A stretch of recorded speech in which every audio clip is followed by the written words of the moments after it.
Bonjour à toutes et à tous et bienvenue sur Pas un de moins. Je suis super contente de vous retrouver pour un épisode un peu spécial puisqu'il prend la forme d'une table ronde. Aujourd'hui, c'est un moment spécial. Il y aura des discussions, des échanges et un thème essentiel pour chacune d'entre nous, les émotions. Comment les décrypter? Comment les accueillir? Comment mieux vivre avec elles au quotidien? Pour explorer ce sujet passionnant, j'ai le plaisir d'être entourée de 3 femmes entrepreneurs, chacune experte dans son domaine, chacune avec sa sensibilité et sa vision. Alors installez-vous confortablement, on démarre tout de suite et bonne écoute. Bonjour tout le monde. Bonjour Charline. Comment vous allez aujourd'hui? Je précise juste que du coup, pour nos auditeurs et auditrices, que c'est la première fois qu'on fait un format avec plusieurs personnes, en mode un peu table ronde, donc voilà, c'est un test et ça va être super chouette. Je veux bien commencer. Comment je vais aujourd'hui? Eh bien écoute, je vais plutôt bien. Je sens un peu d'agitation intérieure parce que c'est la première fois que je fais cet exercice aussi, donc ça réveille quelques petits inconforts chez moi, mais je vais plutôt bien et je trouve ça agréable d'avoir cette question de comment vous allez, parce qu'on demande souvent comment ça va. Et le comment vous allez, je le trouve un peu plus intime, un peu plus posé dans qui on est vraiment. Et toi, comment tu vas? Moi ça va, je suis contente de faire cet enregistrement avec vous, surtout sur une thématique qui me tient à cœur, donc un peu stressée aussi, de par le format, c'est ce que je vous disais avant de commencer, mais je suis contente. Et moi aussi, ça va bien. Ce matin, voilà, j'ai travaillé dans un domaine que j'aime, je vais y arriver. Et du coup, ça m'a ramené plein d'énergie et de joie de vivre pour la journée. Et en plus, il fait beau aujourd'hui, donc ça joue aussi. C'est vrai, ouais. Et moi, alors je suis encore dans une phase un peu de tristesse parce que, de par la phase du cycle dans lequel je suis, la fin de mes règles notamment, et donc ça peut être un peu compliqué. Je me sens un peu à fleur de peau. Et puis oui, il y a aussi des petites peurs aussi qui reviennent pour justement dans ce cadre-là. C'est normal. Donc voilà. C'est normal, mais dans un espace safe, et s'il y a des émotions qui viennent, on les laisse venir et c'est carrément ok. Du coup, je vous laisse brièvement vous présenter par votre prénom, quelques mots sur vous, et puis après on lancera des questions. Comme ça on saura qui parle. Je te laisse commencer si tu veux, Hélène. Ok. Alors, donc moi je m'appelle Hélène Salin. Je suis thérapeute en soins énergétiques, en hypnose et hypnose régressive. Et je propose également du coaching, un peu à ma façon. L'objectif de mon accompagnement, c'est d'aider les personnes, plutôt de les accompagner à se retrouver, à se reconnecter à qui elles sont, à leur corps, à leurs émotions notamment, pour avancer dans leur vie avec plus de fluidité, plus de facilité, plus de spontanéité. Et après avoir libéré tous les schémas limitants, les schémas contraignants, tout ce qui nous freine et qui font partie de nous, de nos constructions, de nos héritages transgénérationnels, de nos parcours d'âme. Voilà, on vient tous avec un bagage. Comment est-ce qu'on fait pour s'en délester et avancer de plus en plus de façon épanouie, fluide dans sa vie pour être aligné avec soi? Voilà, c'est la proposition que j'ai créée il y a maintenant 6 mois lorsque j'ai créé l'entreprise qui s'appelle De vous à vous. Voilà. Merci. À toi. Alors, je m'appelle Aude. J'ai créé l'entreprise Au-delà d'un regard. Je suis photographe. Je fais aussi des accompagnements en photothérapie et en coaching pro. Et j'aide du coup les femmes à oser prendre leur place. Et je les aide aussi à mieux accepter leurs émotions, à les comprendre et à vivre avec. Enfin, à vivre, c'est ça, à les comprendre en tout cas et à mieux vivre justement les émotions. Et moi, Cindy, je suis coach sportive, professeure de yoga et pilates et sophrologue également. J'ai créé l'entreprise Terra Gioia maintenant il y a un peu plus d'1 an, c'est ça, et aujourd'hui mon compagnon m'a rejoint aussi dans cette aventure. L'idée, c'est de proposer un coaching holistique, aussi bien sur le corps, qui allie en tout cas le corps avec les objectifs un peu plus physique qu'on connaît, hein, et également la partie mentale et émotionnelle qui, à mon sens, en fait, sont totalement liées. En tout cas, je ne fais pas la distinction entre les trois, ça fait partie de nous. Donc voilà, puis j'interviens aussi après dans des clubs et des associations pour donner des cours de yoga, de pilates un peu plus classiques, on va dire. Merci, et c'est vrai que je ne l'ai pas précisé, donc on est toutes entrepreneuses et on a un point commun qui nous relie, bon pas qu'un, mais en tout cas aujourd'hui ça sera la thématique du podcast, ça sera les émotions du coup. J'aimerais commencer par une question un peu légère. Si vous deviez visualiser votre relation aux émotions comme un paysage, à quoi ressemblerait-il aujourd'hui ? Alors moi, je mettrais un océan qui est tantôt submergé de grosses vagues avec beaucoup de vent, beaucoup d'agitation, et d'autres moments plutôt qui prendraient plutôt la forme d'un lac. Il se passe pas grand-chose. Alors ça bouge un peu en fond, mais en surface ça va à peu près. C'est plutôt stable, on peut y naviguer et y voguer tranquillement. Donc voilà, ça alterne. Et aujourd'hui, c'est plutôt la version calme. Trop bien, merci.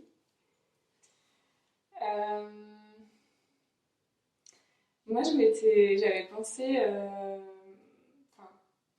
pour moi, ça serait plutôt un feu d'artifice. Dans le sens où parfois on a des émotions qui surgissent un peu comme ça, on ne sait pas d'où ça vient. Et en même temps, maintenant, pour moi, justement, maintenant, j'arrive bien à les comprendre. Et je sais comment les comprendre, comment travailler dessus. Et du coup, c'est un peu le côté joyeux du feu d'artifice aussi. Voilà. Ouais, je me retrouve là-dedans. Moi, une forêt dense, très dense, Très beau, parfois. Non, mais une forêt, alors déjà parce que j'adore cet élément-là, j'adore la forêt également, donc ça me touche plus particulièrement. Mais cette forêt, parfois, elle peut être très bruyante en fait. Ça fait partie de la forêt, hein. Mais il peut y avoir les bruits d'oiseaux, puis le vent dans les feuilles, en automne, les feuilles qui font du bruit quand on marche. Tous ces aspects-là qui prennent de la place finalement, mais qui font partie de la vie, comme je dis. Et puis d'autres moments où la forêt, elle peut être calme, ça peut être paisible. Et là, c'est un endroit plutôt ressourçant où je m'apaise. Et voilà, je vois un peu mes journées. Alors parfois, au sein de la même journée, ça peut être dense, puis ça peut être calme, ça peut varier. Puis d'un jour à l'autre aussi, voilà, ça peut être très bruyant, très fort, quoi. Et un autre moment beaucoup plus calme et doux. Moi, je me retrouvais beaucoup dans ce que Aude disait. Je pense que je commence tout juste à réussir à naviguer. J'ai toujours l'impression en fait, de ressentir très fort les émotions quand elles viennent. Et du coup, je l'ai imaginé un peu comme un volcan en éruption. Et que j'essaye que ce volcan, pas qu'il s'éteigne, parce qu'en même temps, je trouve que c'est agréable quand c'est quelle que soit l'émotion, même si des fois c'est difficile. Mais des fois, quand c'est de la colère ou quand c'est de la peur, c'est vrai que c'est assez intense. Donc, je me retrouvais pas mal dans ce que tu disais. Et là, je commence à les apprivoiser et à naviguer entre tout ça. Donc, c'est plutôt chouette. Est-ce qu'il y a un moment précis où vous avez pris conscience de l'importance des émotions dans votre vie ? Est-ce que ça peut être un événement, une rencontre ou un déclic Alors moi, c'est apparu finalement assez tôt. J'ai l'impression qu'il n'y a pas eu de déclic, ça s'est fait par contre au fur et à mesure de ma vie. Parce que dès enfant, en fait, j'étais submergée par mes émotions. J'arrivais pas forcément à les contrôler, j'avais l'impression que je pouvais pleurer pendant des heures, beaucoup. Alors, il n'y a pas tant de colère, mais beaucoup de peur aussi, hein. J'ai eu pas mal d'angoisse, de phobie, de choses comme ça. Donc, pas mal submergée par les émotions. Donc, je me suis dit, ah oui, ça prend de la place, hein, ces choses-là, hein. Donc, j'ai vu ça comme quelque chose d'assez difficile au départ, pas agréable, quoi. Je me suis dit, mince, c'est compliqué de vivre avec ça. Et puis en grandissant, je me suis rendu compte que je commençais aussi par contre à ressentir et peut-être à voir chez les autres ces aspects-là aussi. Je me suis dit, c'est étonnant, c'est quelque chose qui me touche en tout cas. Ça me parle et ça me touche. Et au fur et à mesure, je me suis dit, donc ça peut être les deux en fait. Ça peut être quelque chose qui est vraiment parfois difficile à vivre et en même temps, ça peut être une sacrée force de pouvoir comme ça ressentir l'autre entre guillemets pour pouvoir peut-être l'aider par la suite, mais ça c'est venu beaucoup plus tard après. Et puis des fois, ça peut être un peu difficile parce que du coup, enfin, je sais pas si c'est ton cas, mais t'as tendance à absorber aussi beaucoup. Ouais, il y a eu beaucoup ça plus jeune. Mais du coup, ouais, il n'y a pas eu de déclic, mais ça s'est fait vraiment, j'ai l'impression, au fur et à mesure, enfance, adolescence, puis vie de jeune adulte aussi, entre guillemets. Trop cool, merci. Moi aussi, quand j'étais enfant, beaucoup d'émotions. Mais je sais qu'à un moment donné, quand j'étais, je sais pas, entre, je dirais, 23 et 28 ans, un truc comme ça, je pense que je me suis beaucoup coupée aussi de mes émotions. Du coup, les déclics, je pense que le fait d'avoir une relation de couple aussi, ça renvoie aussi beaucoup de choses. Du coup, ça fait travailler aussi, ça pose des questions. Et puis aussi ma rencontre avec la photothérapie, qui n'est pas si vieille, hein. Ça m'a permis aussi de me reconnecter à mes émotions. Vraiment. Ouais, ça a été un truc important aussi dans mon parcours. Par effet miroir ou parce que toi, tu as expérimenté aussi la photographie, enfin, comment, à travers quoi, en fait, ça t'a fait... Ouais, en expérimentant moi-même les outils de photothérapie. Ouais, ça a été très, très puissant et c'est là où je me suis dit, mais en fait, mes émotions, elles viennent vraiment me dire quelque chose et il faut que je les comprenne pour pouvoir travailler là-dessus et avancer en fait. Mais je rejoins un peu les filles. Enfant, moi, j'étais plutôt coupée de mes émotions. Je l'ai été pendant très longtemps.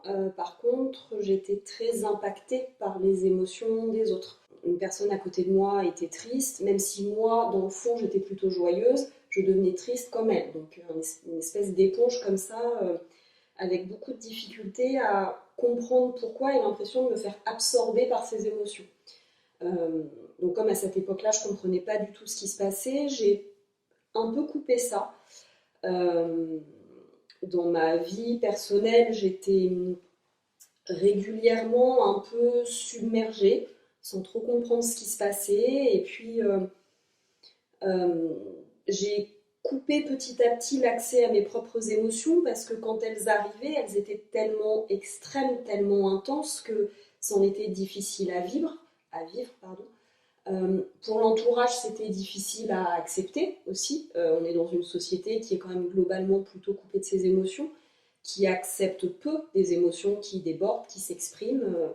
Il y a un espèce de truc de ça se fait pas quand même de pleurer en public, d'exprimer une colère. Bon, il y en a qui sont tolérés, la joie ça va, mais les autres pas trop quand même. Dans ma précédente relation de couple, quand j'avais une émotion comme ça qui débordait un peu, ah, mais t'es chiante, t'as toujours un truc qui va pas. Bon, voilà, ça parle aussi de quel jugement je portais moi-même sur mes émotions à cette époque-là. Et puis, le burn-out est venu un peu me cueillir et me montrer que toutes ces émotions, en fait, à force d'y résister, à force de lutter contre elles, entre autres causes du burn-out, je m'étais complètement épuisée à y résister. Et j'y avais passé une partie de mon énergie vitale. Donc, le burn-out a été pour moi justement l'occasion de réapprendre à ah ok, ça c'est une émotion, d'accord, comment je la vis, et petit à petit comme ça de me les réapproprier et quand j'ai rencontré mon compagnon actuel qui lui vit pleinement ses émotions et intensément, de voir quelqu'un au quotidien qui s'autorise à vivre avec intensité une tristesse, une colère, une peur, à le nommer, à l'exprimer, en fait, ça a libéré cet espace en moi et au fur et à mesure, j'ai appris à ouvrir un espace à l'intérieur de moi où je peux accueillir mes émotions, les vivre et wow, ça fait du bien et ça m'enlève de la fatigue accessoirement. Donc, Est-ce que c'est lié au fait que tu te sens dans un espace de sécurité et du coup ça te... en fait, je l'ai créé à l'intérieur, cet espace de sécurité. J'ai vraiment ouvert un espace... j'ai retrouvé le chemin, en fait, de la zone de mes émotions à l'intérieur de moi. Elles sont au niveau de mon cœur et je sens bien quand ça se ferme, quand ça s'ouvre. Quand ça se ferme, je me dis, oh là là, je suis en train de me barricader, il y a un truc que j'ai pas envie de vivre. Et la Première journée, ok. La deuxième journée, je commence à être un peu fatiguée. La troisième journée, j'ai plus de jus. Je dis bon, ok, d'accord. C'est quoi que j'ai besoin de réouvrir? Qu'est-ce qui demande à sortir? Qu'est-ce qui demande à s'exprimer? Et bon, bah là, je vais piquer une colère monumentale. Je vais défoncer mon canapé à coups de poing. Mon canapé va bien. Aucun être humain n'a été torturé ni traumatisé dans la scène. Tout va bien. Mais voilà, défouler une colère ou passer un quart d'heure à pleurer tout ce que j'ai besoin de pleurer. Et d'un coup, bah, bim, l'énergie vitale, elle remonte. Et enfin, la joie peut revenir. Et voilà. Et cet espace, ouais, c'est un espace de sécurité intérieure que j'ai réussi à trouver en moi, en mode, bah, oui, c'est pas dangereux une émotion. C'est ok. Ça fait partie de la vie. Il y a un truc qui était très très fort que j'avais pu constater, c'est que je faisais beaucoup d'angoisse avant, c'est parti maintenant. Et souvent c'était de la tristesse étouffée ou de la colère que j'avais étouffée. Et du fait de la libérer maintenant, je me sens carrément plus apaisée, quoi. Mais quand tu crées pas cet espace de sécurité, En fait, les émotions, elles sont liées beaucoup au système cardiaque. Et en fait, on peut facilement se retrouver dans des extrêmes émotionnels qui nous traumatisent, qui nous mettent dans des situations très insécures. Et comment est-ce qu'on se remet petit à petit dans ce centre, dans ce petit espace d'équilibre, de sécurité intérieure? Et comment est-ce que ça apaise aussi notre système cardiaque et nos angoisses, nos appréhensions et tout ça, bah oui, c'est un travail sur soi quotidien. Et justement, pour rebondir sur ce que tu dis, comment vous avez appris à apprivoiser vos émotions, d'en faire une force, et notamment dans votre activité professionnelle, parce qu'on en parlait au début, vous l'avez tout intégré dans votre activité, donc comment c'est venu et qu'est-ce que vous utilisez pour en faire une force? Alors pour les apprivoiser, pour moi la première étape ça a été d'apprendre à les reconnaître. Parce que quand on est peu habitué à ressentir ses émotions, ça peut être assez confus. Déjà, est-ce que c'est mon émotion? Est-ce que c'est l'émotion de l'autre? Donc déjà savoir faire cette différence. Et puis, comment est-ce que je sais si là elle est plutôt colorée peur, plutôt colorée colère, plutôt colorée tristesse. Apprendre un petit peu à décoder ça, avoir son propre lexique, son propre dictionnaire d'émotions et de dire ok, d'accord, là c'est plutôt ça. De quoi ça parle? Quelle est l'histoire qu'elle me raconte? Si c'est de la colère, qu'est-ce qui n'a pas été respecté? Quel est mon besoin qui n'a pas été entendu, écouté par l'extérieur ou même par moi? Si c'est de la tristesse, qu'est-ce que j'arrive pas à quitter? Qu'est-ce que j'arrive pas à laisser partir? Et d'écouter petit à petit ce message avec beaucoup de bienveillance pour soi-même, parce que l'émotion, elle est toujours juste, elle est toujours la bienvenue, même si des fois on a l'impression qu'elle nous dérange, mais pourquoi c'est là maintenant? Non, justement, c'est là parce qu'il y a une bonne raison, et c'est vraiment un travail de bienveillance avec soi-même qui se construit jour après jour. Ce que je propose dans les accompagnements, c'est forcément quelque chose que je me propose à moi-même. Donc, si moi-même, je suis en capacité d'accueillir mon émotion, de l'écouter, de vivre avec et surtout de la laisser circuler pour pas qu'elle vienne s'accrocher dans le corps un peu partout, si moi je suis capable de me proposer ça, énergétiquement, je le propose à la personne qui est en face de moi dans cet espace de sécurité qui est le lieu du soin. Et la personne, elle peut un petit peu s'en imprégner énergétiquement. Et c'est un espèce d'aller-retour entre la personne que j'accompagne et moi, et ce jeu de ok, c'est possible de vivre bien les émotions. Ok, comment est-ce que toi tu as envie de les vivre? Et là, si je te parle de ça, qu'est-ce que tu ressens? De l'intégrer aussi pleinement dans la séance. Là, on est en train de travailler tel sujet de ta généalogie. Qu'est-ce que tu ressens comme émotion à ce moment-là? Là, on est en train de travailler ta petite enfance. Qu'est-ce que tu ressens à cette émotion, à ce moment-là? Et de remettre dans la séance de l'émotion pour que la personne puisse le ramener avec elle et le vivre après dans son quotidien. Oui, alors comment j'ai apprivoisé mes émotions? C'est un peu ce que je disais tout à l'heure, c'est vraiment comprendre qu'une émotion, il ne faut pas en avoir peur en fait, parce que justement elle vient forcément dire quelque chose et nous faire travailler sur quelque chose. Donc ouais, c'est ça, ne pas avoir peur de ses émotions. Et ouais, dire qu'on va forcément apprendre quelque chose et aussi que vivre son émotion, en fait, de la libérer, ça va prendre 3 secondes, quoi. Et après, on se sentira mieux, soulagé. Et toi, justement, comment tu fais pour la libérer? Enfin, tu utilises quoi comme outil ou comme, je sais pas, façon de faire pour, par exemple, la tristesse, la colère Hélène, elle disait qu'elle tapait dans son canapé. Est-ce que toi, tu pousses les murs, tu fais des pompes, j'en sais rien, mais... Ça m'est arrivé de taper dans des coussins. Ça fait du bien. Ouais. Je sais aussi ce qui m'aide pas mal, c'est de me prendre des moments où vraiment je m'arrête et je prends le temps de me dire que je suis une femme exceptionnelle. Voilà. Ça m'aide aussi. C'est précieux de faire ça. Ouais. De vraiment s'honorer en fait. C'est un petit rituel que j'ai mis en place il n'y a pas très longtemps et ça me fait du bien. Sinon, il y a aussi les marchés, très important aussi, depuis que j'essaie de sortir tous les jours, au moins une fois. Et franchement, ça me fait vraiment du bien aussi. C'est un peu la difficulté quand on travaille de chez nous, de s'obliger à aller évacuer autrement et de ne pas rester dans l'environnement dans lequel on est tout le temps. Et aussi, c'est de prendre conscience aussi, à chaque fois pour les personnes qui ont beaucoup de rumination, en fait, c'est aussi d'arriver à capter ces moments-là, d'en prendre conscience et de se dire non, mais c'est pas toi, enfin, c'est ton ego qui te parle, voilà. Donc, Et est-ce que tu as des ressources ou des manières de faire pour couper justement ces ruminations? Je pense que c'est un exercice d'arriver à faire au fur et à mesure et d'arriver à prendre conscience de ces moments où tu es en rumination en fait.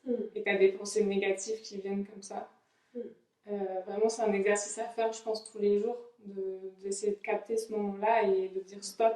Non, je suis super, je vais y arriver, de repositiver en fait.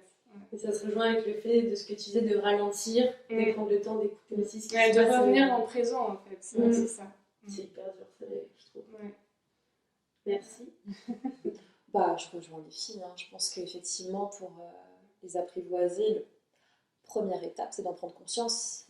C'est vraiment la première étape. Donc, et je pense que oui, c'est lié aussi au moment présent. Effectivement, plus on est dans le moment présent, plus on peut être conscient de ce qui se passe. Et après, la conscience, ça peut prendre différentes formes. Ça peut être quelles sont mes pensées par rapport à ça. Et du coup, l'émotion, si j'arrive pas à vraiment lui donner le nom, parce que parfois, c'est pas évident de... Je ressens de la peur, je ressens de la tristesse. Il y a des personnes qui n'arrivent pas du tout à l'exprimer. Même moi, parfois, ça m'arrive, j'arrive pas. Je sais juste qu'il y a un truc qui va pas, mais je sais pas quoi. Mais parfois, on peut le ressentir dans le corps. Ça arrive. Donc, une petite oppression dans la poitrine, mal au ventre. Souvent, quand on a le mal au ventre, il y a quelque chose qui passe pas. C'est peut-être aussi, littéralement, autre chose qui passe pas. Voilà, ça peut. Ça parle bien. Voilà, le corps parle plutôt bien, c'est ça. Donc voilà, c'est aussi se reconnecter parfois à son corps et à ce qui nous fait comprendre. Je pense que voilà, prise de conscience, c'est vraiment la première étape. Après ça, trouver des outils, des ressources pour essayer de libérer, de réguler comme on peut, même si voilà, comme on l'a dit, toute émotion à sa raison d'être. Si elle est là, c'est pour quelque chose. Donc ça sert à rien de se dire non, j'en veux pas, je la mets sous le tapis, celle-là, ça sert à rien. Non, c'est pas l'idée.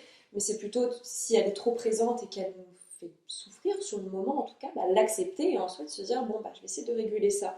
Moi, j'ai différents outils. Forcément, c'est ce que je mets en place dans le coaching parce que ce sont les outils qui m'ont parlé. Mais il y en a plein d'autres. Moi, j'utilise forcément la respiration. La respiration, donc on a parlé de la pleine conscience, la métacognition, j'appelle ça le fait de prendre conscience. J'utilise le mouvement. Voilà, le mouvement sous toutes ses formes. Et en fonction des personnes, en fait, ça va changer. Il y a des personnes qui vont préférer des choses peut-être plutôt douces, d'autres personnes aller dans quelque chose d'un peu plus intense. On peut utiliser le mouvement de plein de manières, aussi bien pour apaiser, donc réguler un petit peu, ou expulser quelque chose. Donc ça peut vraiment, le mouvement peut être hyper utile, plus la respiration. Alors combiner en plus à la respiration, là ça a un effet hyper puissant. Et alors on peut en plus, moi je sais que j'utilise la musique. Voilà, donc plus la musique, là on peut rentrer dans des états de pleine conscience, de transe. C'est des états vraiment de pleine conscience, de flow aussi. En fait, il y a les pensées, elles sont là, mais elles sont plus aussi présentes, on prend de la distance en fait par rapport à tout ça, et il y a juste l'être, quoi. On est juste là, et ça permet de relâcher. Donc voilà, c'est ces méthodes-là, et il y en a d'autres que j'utilise, et forcément, comme je disais, c'est des outils que j'applique dans mon quotidien. Et ça m'aide énormément. À force, enfin, dans vos accompagnements avec les autres personnes, est-ce qu'il y a souvent les mêmes émotions qui reviennent? Et comment vous la gérez, vous, en tant qu'accompagnante? Et comment vous arrivez à prendre de la distance avec l'émotion de l'autre? Bah, en fait, il y a toutes les émotions qui peuvent se présenter. J'identifie pas forcément une émotion plutôt qu'un autre qui est un peu récurrente. Puis ça dépend beaucoup d'une personne à l'autre aussi et de la thématique qui est abordée. Après, sur la façon de la gérer, je crois que ça dépend beaucoup du travail personnel qu'on a fait avec ses propres émotions. Plus on a avancé sur soi, mieux on se connaît, plus on a créé de fluidité dans nos zones un peu sensibles, nos blessures, nos parcours de vie, nos expériences, etc. Plus on a mis de la fluidité là-dedans, plus on va être en capacité d'accueillir l'émotion de l'autre et de la laisser traverser. Si c'est fluide chez nous, bon, ben ok, telle personne, elle ressent ça. Je sais que j'ai quand même bien gardé cette capacité de ressentir ce que vit l'autre, donc parfois ça peut m'aider aussi à mettre des mots sur ce que la personne en face n'arrive pas à nommer ou à conscientiser. Et donc si c'est fluide chez moi, hop, ça traverse. Par contre, si ça vient taper dans une zone qui est encore un peu sensible chez moi, où c'est encore un peu crispé, ben, cette blessure-là, ok, elle est encore un peu à vivre pour moi. Ben, comme il y a toujours un jeu de résonance qui se passe avec la personne qu'on accompagne, ben là, ça vient taper et là, ça vient réveiller ma propre émotion. Donc là, c'est encore une fois un travail de connaissance de soi, de se dire, bon, ok, là, c'est mon émotion à moi qui se manifeste, c'est pas celle de l'autre, il faut pas se tromper de cible aussi, hein, là, c'est moi, ça m'appartient. Ben, comment est-ce que j'identifie ça? Je le mets un petit peu entre parenthèses le temps de la séance, en disant, bon, ok, cette peur-là, que ça vient réactiver, ok, c'est la mienne, je l'écoute, je sais que tu es là, je te mets de côté le temps de la séance pour pouvoir être disponible à l'autre. Parce que sinon, ça vient vite parasiter le lien. Et c'est pas, enfin, la personne, elle vient pas pour faire notre thérapie, c'est plutôt l'inverse. Donc, c'est voilà, ce truc-là de, ok, ben moi, je m'en occuperai après, ou à la fin de la journée, ou voilà. Donc, c'est plutôt, voilà, savoir ce qui est fluide chez moi et ce qui ne l'est pas.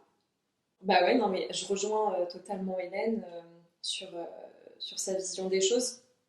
Je pense qu'effectivement, on est confronté, enfin, c'est pas le terme confronté, mais du moins toutes les émotions, tout le panel des émotions est possible lors des accompagnements. Et il faut réussir à mettre cette distance-là. C'est pas des plus évidents. Moi, je sais que je suis encore en apprentissage à ce niveau-là. Parfois, je le ramène à la maison, entre guillemets. Il y a des émotions avec lesquelles je suis plus à l'aise. Et comme le dit Hélène, c'est les émotions par lesquelles je suis plus ou moins passée voilà, dans mon parcours, sur lesquelles j'ai un peu plus travaillé, où j'ai réussi avec le temps à les accepter, à les réguler. Voilà. Et on va dire que par exemple, la colère, c'est l'une des émotions avec laquelle je suis la moins à l'aise. Surtout que, alors moi j'accompagne beaucoup de femmes, après ça dépend hein, bien évidemment des personnalités de chacune. Hein. Mais souvent la colère, j'ai remarqué que finalement c'était comme si on ne pouvait pas trop l'accepter en société venant d'une femme. C'est compliqué quoi, non, c'est pas bien vu, c'est pas assez lisse, et que du coup quand ça sort, ça sort.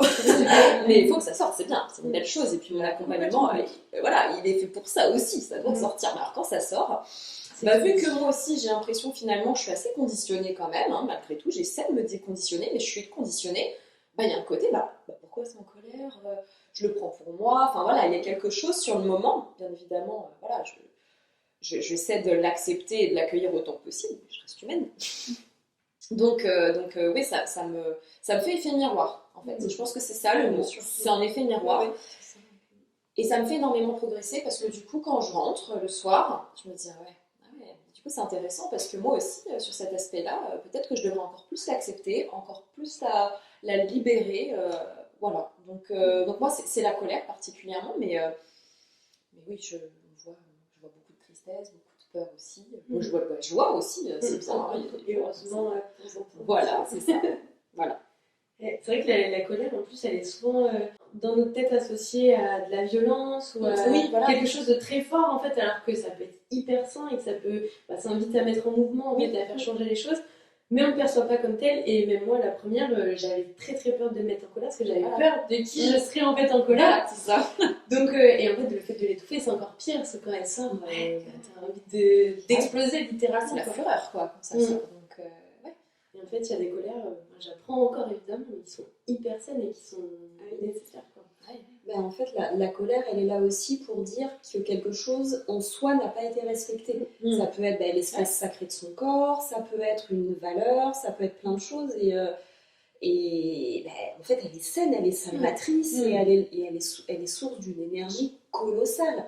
Donc, effectivement, quand tu dis, quand elle sort parce qu'elle a été enfermée pendant des années, oui, ça sort de façon un peu virulente.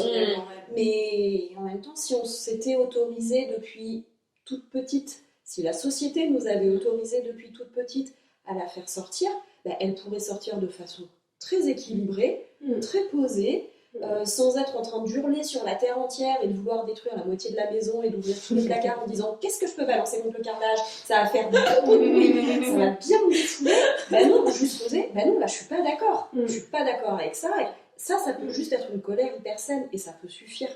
Mais c'est vrai que plus c'est enfermé, plus ça a besoin de sortir, c'est un volcan. Hein, donc, Et après, c'est exactement aussi ce que tu disais, je trouve. Moi, je l'ai constaté aussi dans le monde de l'entreprise. Si une femme se met en colère, ça va être vraiment hyper tabou et on va dire non mais elle est complètement folle ou quoi, avec ce qui lui prend, c'est un mec comme ça, hystérique, c'est ça. Puis alors là on tombe bien sur tous les clichés, elle a ses règles, machin, les bons clichés sexistes, merci du cadeau, mais c'est pas accepté, c'est fort dommage parce que c'est une belle émotion la colère. Ouais, c'est ce que je remarque en tout cas chez une grande partie des femmes. Ouais, moi je dirais que quand même l'émotion qui est très présente, c'est la peur. Après, je pense qu'on attire aussi un peu les gens en fonction de nous, ce qu'on a pu travailler déjà et ce qu'on a besoin aussi de travailler encore, je pense. Donc, ouais, je pense que globalement, c'est la peur. Et puis, je pense que aussi il y a la tristesse. Mais la tristesse, je trouve que souvent elle est liée à la peur, la colère. Enfin, parfois les émotions elles se mélangent aussi. Donc ouais, faut réussir à bien identifier tout ça. Et puis une émotion peut en cacher une autre aussi. Donc il faut aller creuser parfois. Et oui, et puis après, dans la distance à prendre dans ces coachings, dans les thérapies, je pense que c'est essentiel et de pouvoir responsabiliser aussi la personne, qu'elle prenne la responsabilité en fait, de ses propres émotions. Je pense que aussi c'est important dans les accompagnements de redonner la responsabilité de ses émotions à la personne.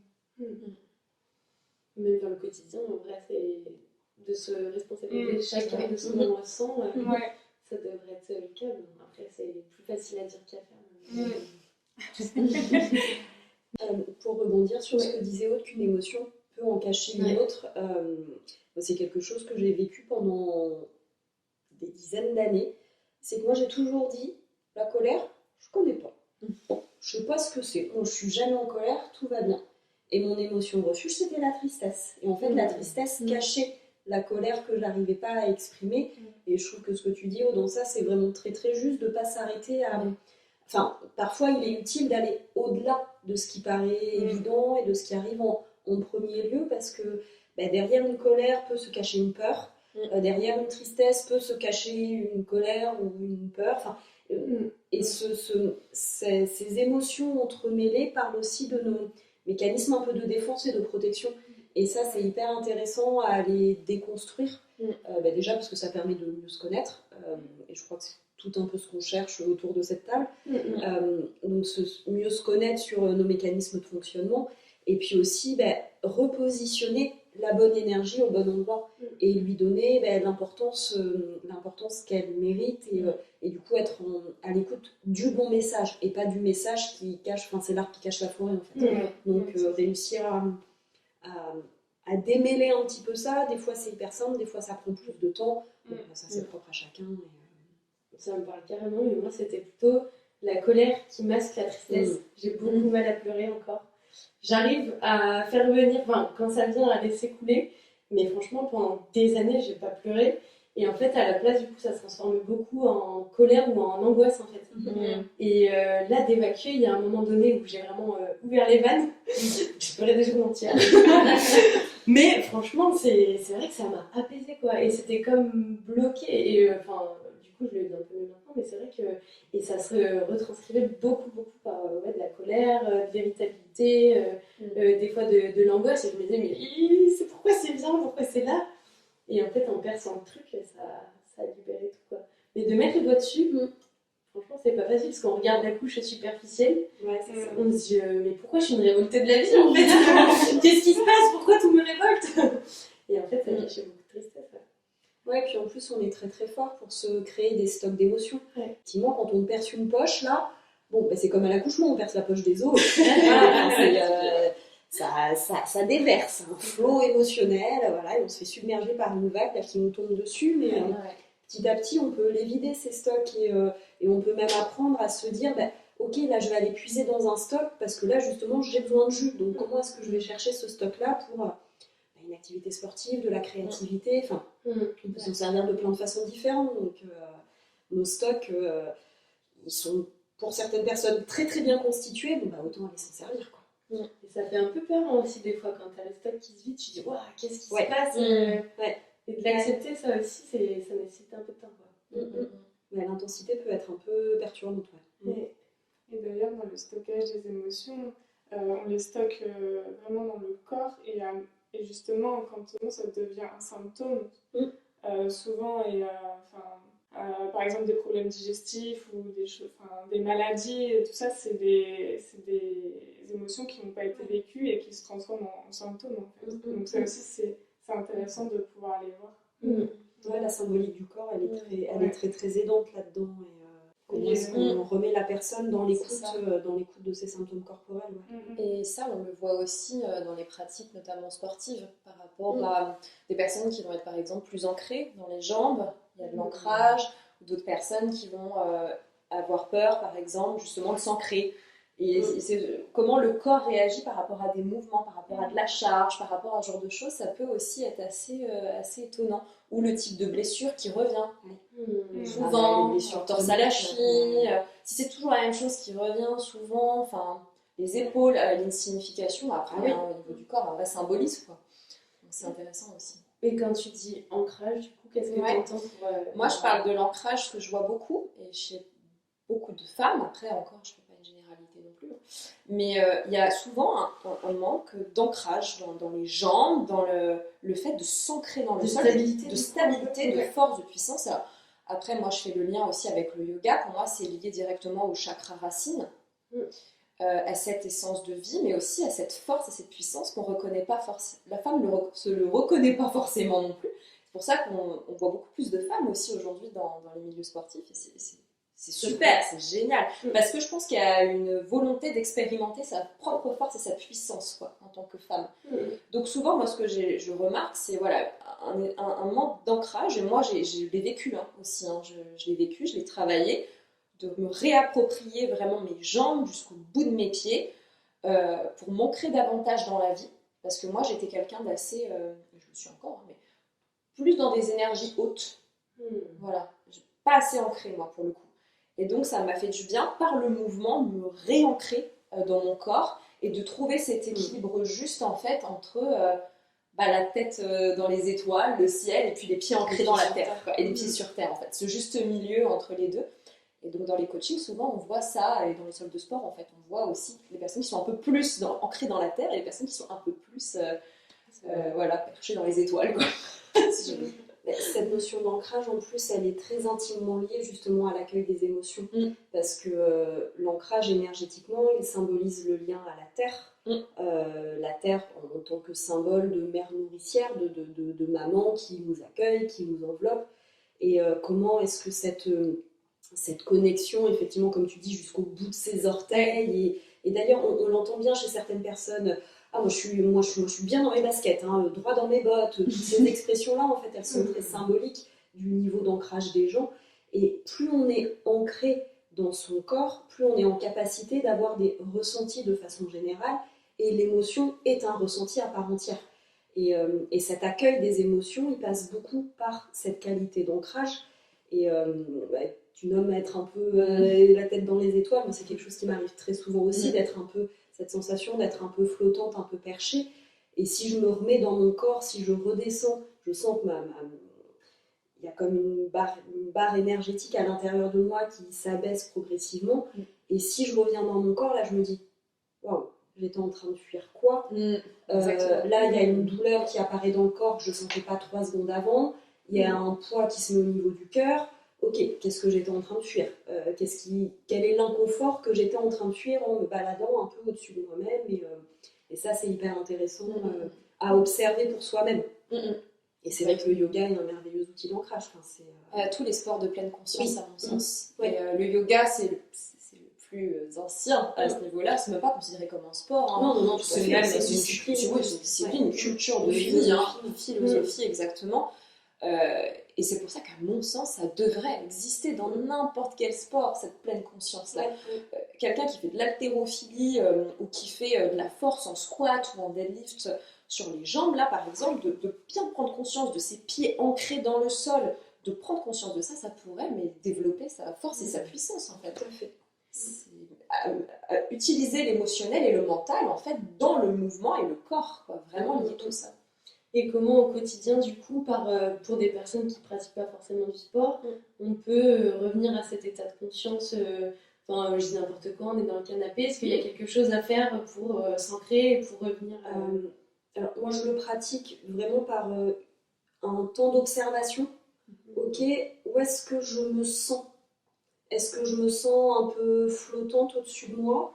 Ou est-ce que je sens toutes les parties de mon corps ?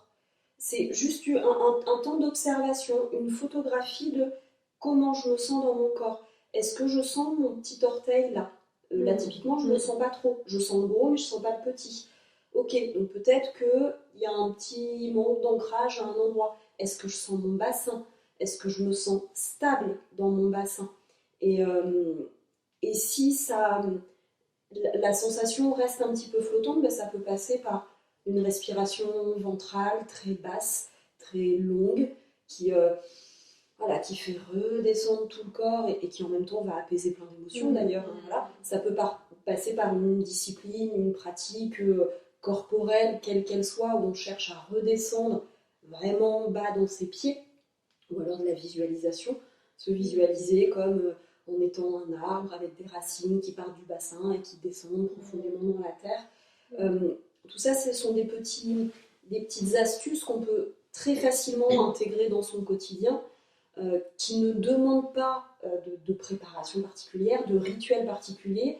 On peut très bien le faire dans le métro, à un feu rouge, dans le canapé, sous la douche, en coupant des carottes. Bon, voilà. Et faire un peu un scan corporel. Exactement, tout à fait. Ouais, je rejoins effectivement, on peut se reconnecter aussi à sa respiration, tout simplement, et sa respiration, du coup, le mettre en lien avec son corps, sentir l'air au niveau des narines, l'air qui rentre, qui sort, c'est des choses que j'utilise beaucoup, la poitrine qui se gonfle, qui s'abaisse, pareil pour l'abdomen, les pieds effectivement ancrés, et après c'est peut-être essayer de ramener de la pleine conscience dans son quotidien, en fait, dans tout, donc je me lave les mains, j'essaie de sentir l'eau, c'est un truc tout bête, mais... Je coupe une carotte, effectivement, j'essaie de sentir la carotte. Ça paraît simple, mais en réalité, on fait pas. On fait pas. Mental tout le temps. On est obligé de se ramener. En fait, c'est se ramener dans la vie, quoi. C'est juste ça, mais c'est beaucoup. C'est déjà beaucoup. Et là, je pense qu'effectivement, il n'y a pas besoin de faire un sport ou autre en particulier, rien que de ramener de la pleine conscience, ça peut aider. Il y a une technique qui est utilisée, alors je ne sais plus le nom de cette personne qui a proposé cette technique-là, mais c'est très intéressant, je trouve, c'est un bracelet de pleine conscience. C'est d'acheter un bracelet qui nous fait plaisir, et de le mettre, et à chaque fois qu'on le voit, on se dit, il faut que je me mette en pleine conscience. Peu importe ce que je suis en train de faire, donc on l'a en visu, et on se dit là, ok, j'essaie de me ramener dans mon corps, dans ce que je suis en train de faire, dans mes sensations. Comme un outil en fait un peu visuel, le petit pense-bête voilà, exactement. avec soi. Le petit pense-bête qui nous permet, parce qu'on va l'oublier au bout d'un moment, si on n'est pas, parfois quand on n'est pas guidé, on oublie quoi. C'est humain. Oui, puis on se laisse happer par ce quotidien, par on va vite et puis par le mental et les passés, et on est très haut et on va loin quoi. Ça défile et voilà. C'est ça. Et à force de travailler du coup sur le sujet, est-ce que vous ressentez quand même de l'apaisement ou est-ce que vous avez encore des défis émotionnels importants? On en a brièvement parlé, mais peut-être revenir là-dessus. Alors plus que de l'apaisement, je dirais plutôt de la vie.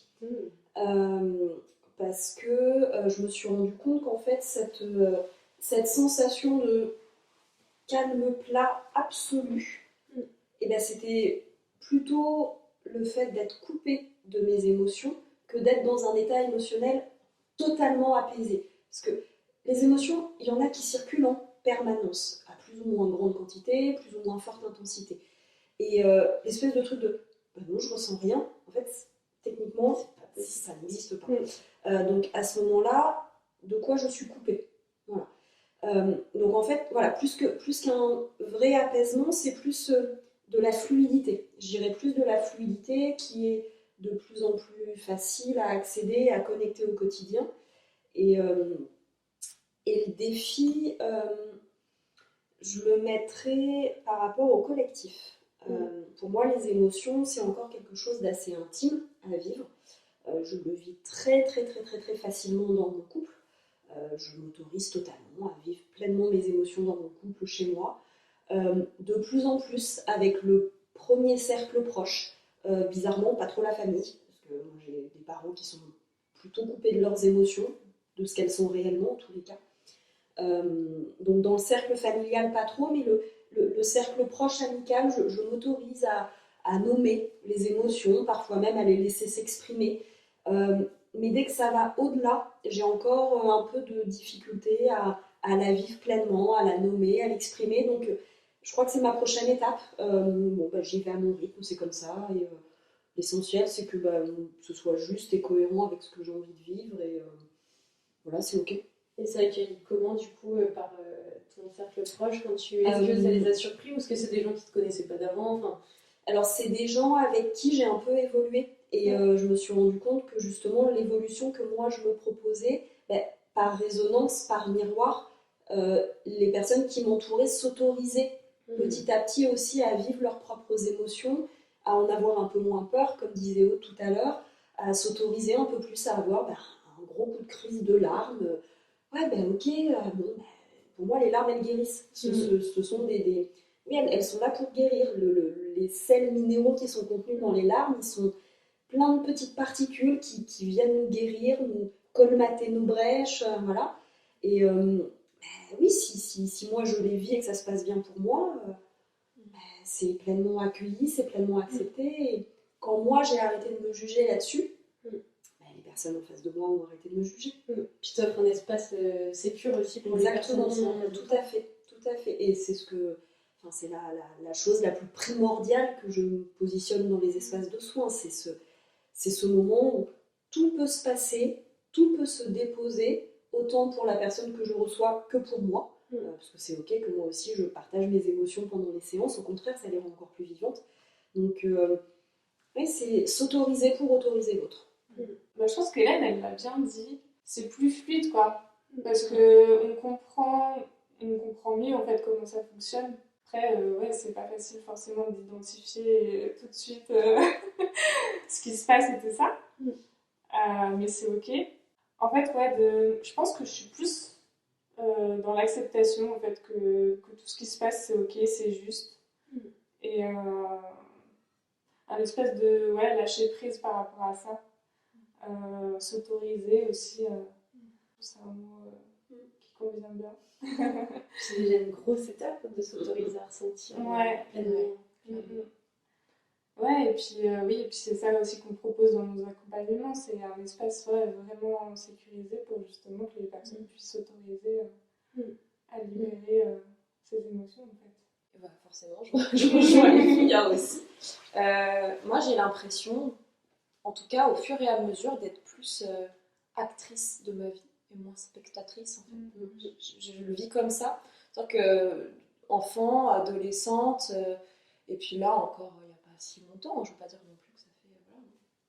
Mais depuis quelques années, effectivement, j'ai plus l'impression de reprendre les rênes de ma vie, de moins... en fait, j'ai l'impression que c'est moins inconscient, que j'ai moins de réactions inconscientes, et du coup qui créent des réactions émotionnelles aussi, qui n'ont pas forcément de sens sur le moment, parce que ça appartient à quelque chose qui finalement est tellement ancré et pas conscientisé que bon, je sais même pas ce que ça fait là, quoi. Parce que parfois, et maintenant que j'en suis un peu plus consciente, ça m'arrive, je vais prendre des moments de vie un peu plus personnels, mais par exemple, ça m'arrive de me disputer avec mon conjoint, d'avoir des réactions émotionnelles suite à ça, mais que je ne comprends même pas à l'heure actuelle. C'est-à-dire que je prends un temps de recul juste après, je me regarde faire et je me dis, c'est bizarre ça, parce que même ça, je ne comprends pas pourquoi en fait je fais ça.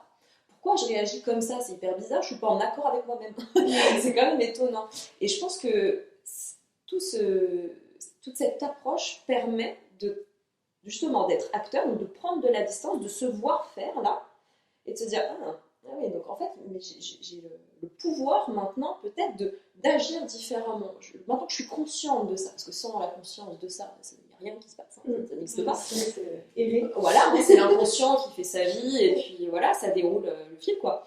Mais quand on est un peu plus conscient de tout ça, on se dit, bon bah ok, peut-être que maintenant je peux réagir différemment. Et donc ça va peut-être amener, j'en sais rien, en fonction des situations, peut-être plus d'harmonie, plus d'amour, des émotions qui, en tout cas, on les considère plus agréables sur le moment, mais plus de paix peut-être, ouais. Plus de paix aussi. Donc moi, c'est ce que je ressens, plus d'harmonie, plus de paix. Je dis pas que, voilà, comme je le dis, hein, c'est pas au quotidien, c'est pas tout le temps comme ça. Non, il y a des moments où il y a encore des choses où je sens que c'est compliqué. Et je pense que ça prendra toute une vie. Et encore, si ce n'est plus de vie, sûrement. Voilà, pour arriver voilà, à trouver encore plus d'équilibre et d'harmonie. Mais en tout cas, voilà, c'est ça que je ressens. Plus consciente, quoi, plus actrice de ma vie. C'est fou le temps qu'on passe à se remettre en question, et c'est génial, mais c'est vrai que ça demande quand même un effort en fait, de se remettre en question, de réfléchir, de réanalyser la situation, d'étudier ce qui se passe à l'intérieur de nous. Et je comprends qu'il y a des personnes qui ne soient pas prêtes à aller sur ce chemin, et c'est hyper fatigant et en même temps libérateur après, parce que du coup c'est comme ça que tu engendres du changement aussi, mais je comprends du coup qu'il y a des personnes qui ne fassent pas cet effort. Ça demande beaucoup de disponibilité en fait. Ça prend du temps matériellement, hein. Il y a une réalité temporelle, ça peut être très brutal et en fonction de la configuration qui est la nôtre, qu'elle soit familiale, qu'elle soit professionnelle. Et quand tu pars de chez toi à 7h du matin, que tu rentres, il est 20h, que tu as les enfants à gérer, à quel moment tu t'accordes ce temps-là?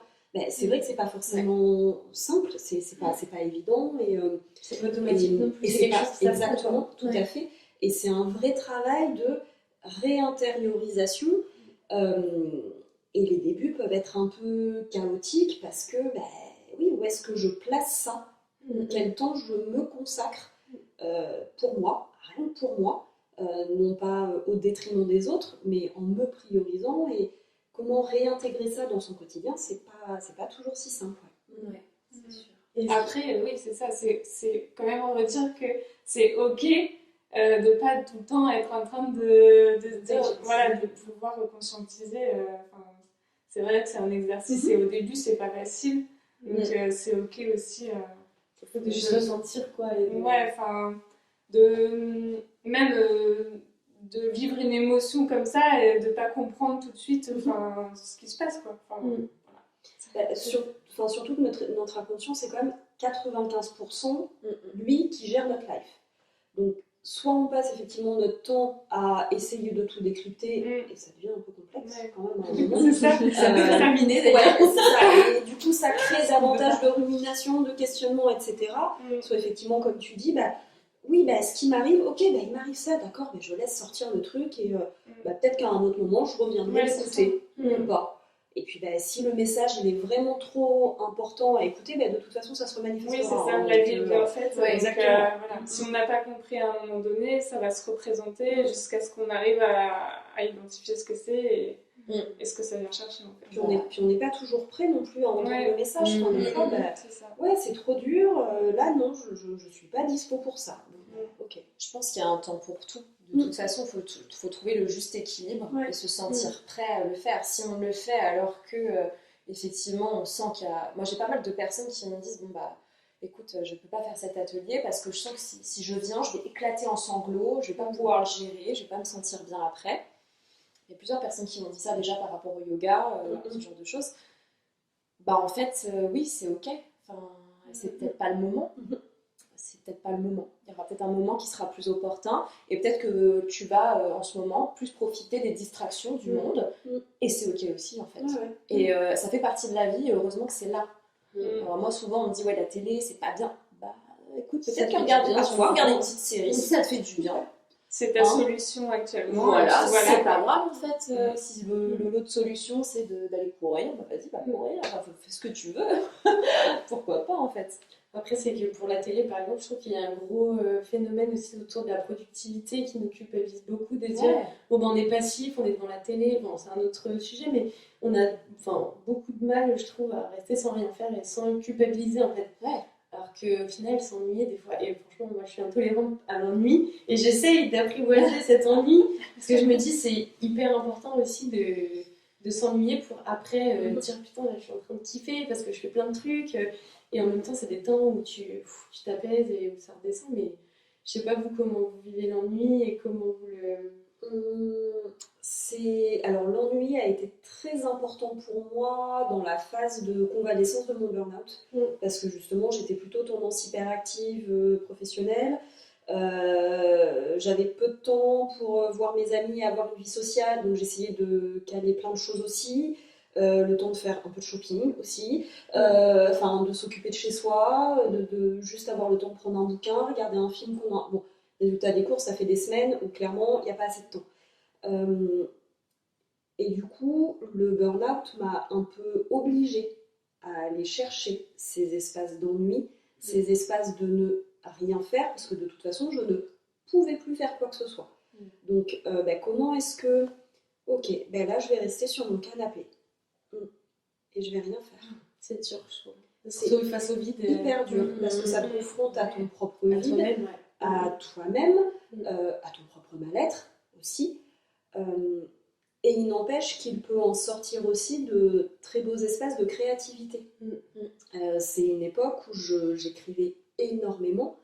J'ai beaucoup écrit. Pour moi, j'ai noirci des pages et des pages et des pages et des pages de façon très compulsive. C'est à ce moment-là aussi que j'ai commencé à faire un peu de photos. Enfin, tout ce que je pouvais utiliser comme extériorisation, je l'utilisais parce que justement, c'était aussi un support à l'expression des émotions. Et à ce moment-là.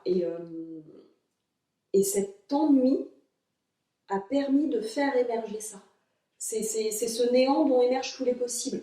Et ça, c'est génial parce que quand on passe notre temps à essayer de combler ce vide, comment elle émerge notre créativité ? Comment est-ce qu'on peut avoir une envie qui émerge de ça lorsqu'on remplit toujours l'espace de vide par autre chose qui vient de l'extérieur ? C'est un peu plus compliqué. Et toi, comment t'apprivoises, Aude ou Cindy, du coup, l'ennui et comment ça se passe, comment vous le ressentez ? Moi, je pense que je suis en chemin. Je crois que c'est pas encore tout à fait acquis de m'autoriser à m'ennuyer. Je pense que j'ai encore un truc un peu à travailler là-dessus.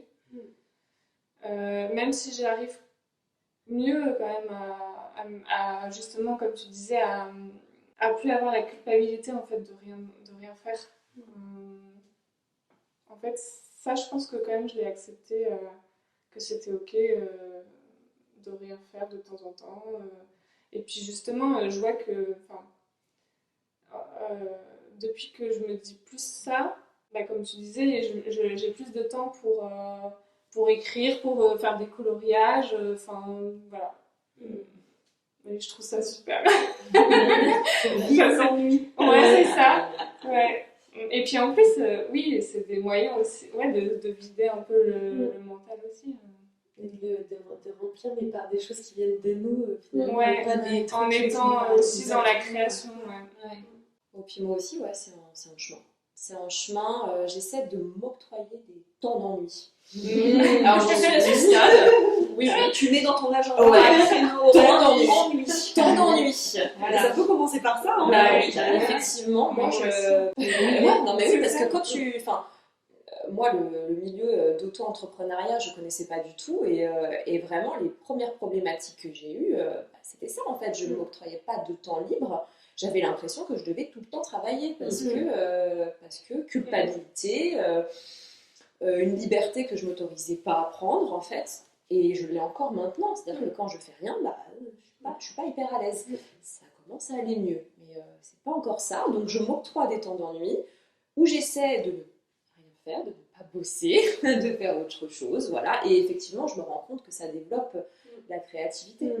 Vraiment, c'est assez dingue parce que l'esprit est plus libre, ouvert en fait à toutes les possibilités de l'univers, j'ai envie de dire du potentiel. Quoi. Exactement. Je suis en quantique aussi, je pense, on se connecte à d'autres choses.